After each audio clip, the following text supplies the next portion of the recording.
Bom dia, gente, tudo bem? Aqui é o advogado Dr. João Carvalho. Hoje eu vou estar dando algumas dicas de direito previdenciário e uma delas é sobre o BPC, né? Hoje mais de 4 milhões de brasileiros recebem esse benefício, né? É o benefício de prestação continuada. Ele é de um valor de um salário mínimo e ele é garantido pela Lei Orgânica da Assistente Social, chamado de LOAS. E ele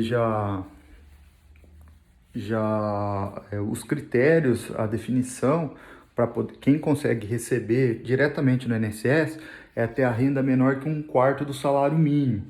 Porém, na justiça, não é analisado dessa forma. Na justiça, o que prevalece é o estado de miserabilidade. O que quer dizer isso?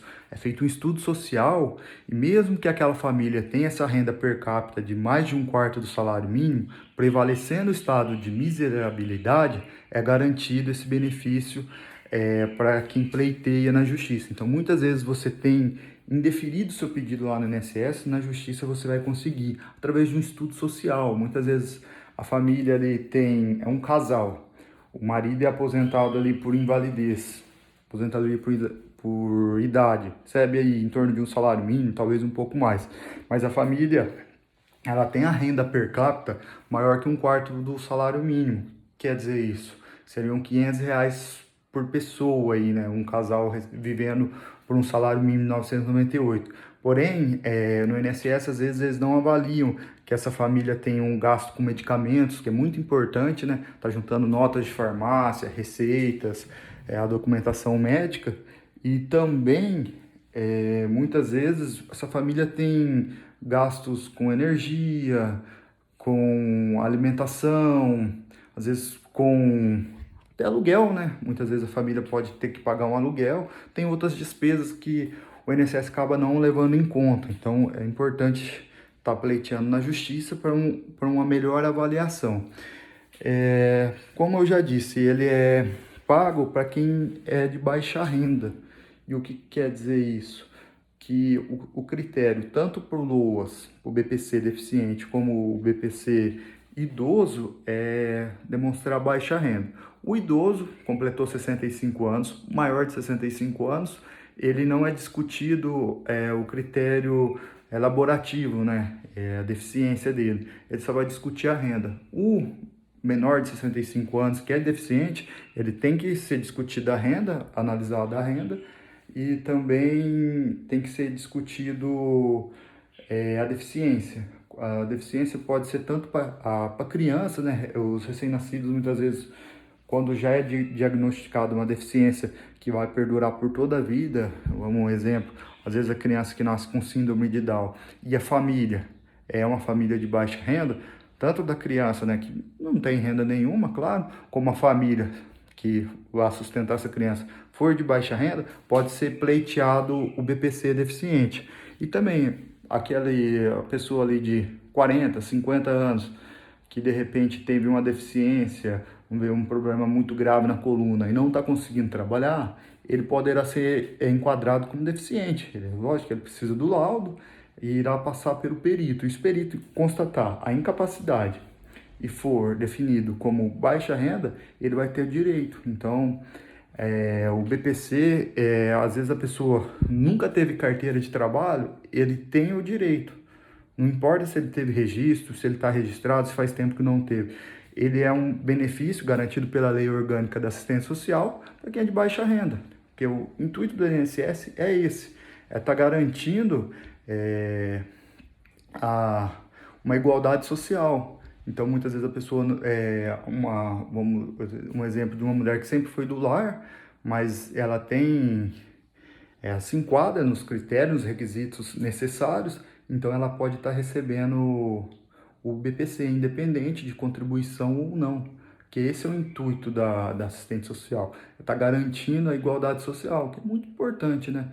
Imagina hoje quantos idosos, né? Mais de 4 milhões de brasileiros recebendo, imagina se a gente não tivesse esse benefício. Quantos esses idosos que muitas vezes sofreram a vida inteira, deficientes, que precisam realmente para estar garantindo o mínimo, né? Importante também do BPC é dizer, eu já tive bastante perguntas em stories de clientes que não conseguiram fazer empréstimo. O BPC ele não garante o empréstimo. Não é feito, nunca você vai conseguir, porque o intuito dele já é para estar garantindo o mínimo, né, que é o salário mínimo. Então você acaba fazendo empréstimos ali até 30% do seu benefício, vamos dizer aí, se fosse R$ 1.000, em torno de R$ 700, então você já não consegue ter o mínimo, né, porque às vezes a pessoa acaba comprando um carro, uma moto, um empréstimo consignado para uma festa, alguma coisa assim, e não é esse o intuito, né? Então, não é feito o empréstimo consignado. O BPC também, ele não tem o 13º salário, é importante dizer isso. E o BPC, ele é um benefício de prestação continuada, ou seja, ele não tem fim. Algumas vezes o INSS, como está tendo esse ano, está tendo muito benefício cancelado, suspenso, que está tendo os pente finos, né? Mas, em regra, ele é um benefício para a vida toda. Ele é como se fosse uma aposentadoria, né? Como aposentadoria por invalidez pode ter o pente fino, né? O governo, muitas vezes, ele busca ver se tem alguns casos que são fraude, né? Mas, em regra, quando é na justiça mesmo, esse benefício, ele é garantido por toda a vida. Ele não gera pensão por morte, então se a sua esposa hoje recebe um BPC e você tem aposentadoria por invalidez, você não recebe esse benefício de prestação continuada. Você não vai receber a pensão por morte, ele não gera pensão por morte.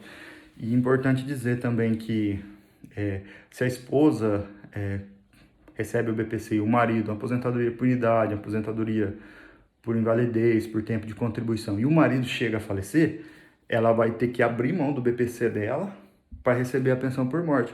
Porque muitas vezes a pensão vai ser um pouco mais, né? Só se for um salário mínimo, já tem o 13º, é melhor. Só que o BPC, ele não é acumulado, ele não é cumulativo a outro benefício. Então, é importante esclarecer isso, né? Bastante cliente vem fazer essa pergunta, então é importante estar dizendo isso. O BPC, ele não gera pensão por morte. Já tiveram várias discussões, mas hoje o entendimento é que não gera o BPC, não gera pensão por morte, né? Alguns documentos que você vai precisar, né? Primeiramente, a gente tem que ter o acesso administrativo antes de fazer o ingresso judicial, né? É um tema que o STF já definiu que é necessário o pleito na via administrativa, né? A gente começa, né, o cidadão, ele liga no 135, importante, uma dica aí, tá ligando de telefone fixo, até de orelhão, porque de celular tem o consumo dos créditos e acaba consumindo bastante, né, dependendo do seu plano, então acaba ficando caro as ligações, que a gente sabe, às vezes a gente tem que esperar 10, 12, 15 minutos, né, para conversar com o atendente. Você liga no 135, então. Os documentos, é muito importante você ter o cadastro no CRAS, é o chamado CAD único, que é um cadastro de baixa renda. Ele tem alguns benefícios, tanto é necessário para o ingresso com o LOAS, e ele tem alguns benefícios que muitas vezes, né, aqui no estado do Paraná, ele dá um desconto na conta de energia. Então, é importante estar buscando o CRAS, ver quais são os benefícios, você que se enquadra na baixa renda,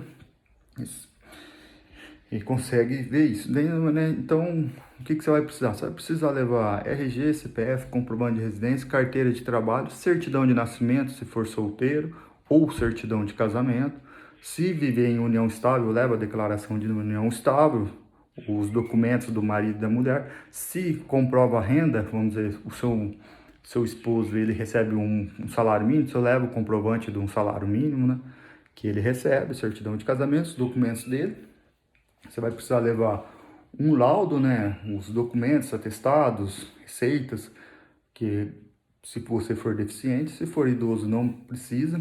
O idoso é importante, às vezes, se tem um gasto com medicamento, é importante estar levando essas notas de farmácia, que elas ajudam para diminuir o requisito da renda per capita.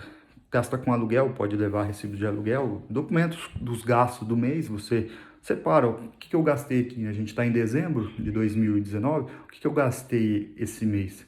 Eu gastei aí cerca de de R$ 200 na farmácia, você leva. Eu gastei R$ 300 de aluguel, você leva. Tem o contrato do aluguel, você leva esses documentos. É importante o cadastro único. Também esse cadastro único é importante você estar atualizando. Eu sempre indico meus clientes de anualmente estar indo lá atualizando na assistente social, porque tem algumas vezes que o governo esse ano mesmo está fazendo algumas revisões e quem não está com o cadastro atualizado pode estar tendo seu benefício suspenso ou até mesmo você não acaba recebendo a cartinha, né? A gente sabe que o correio hoje em dia às vezes não consegue entregar no tamanho da demanda e muitas vezes acaba sendo cancelado, né? O benefício fica bloqueado, então é importante vocês estarem atualizando, tá bom? Nos próximos vídeos eu vou estar demonstrando outros documentos, outros requisitos, umas dicas também do BPC, tá bom? Primeiramente seria isso. Valeu, obrigado, tchau, tchau.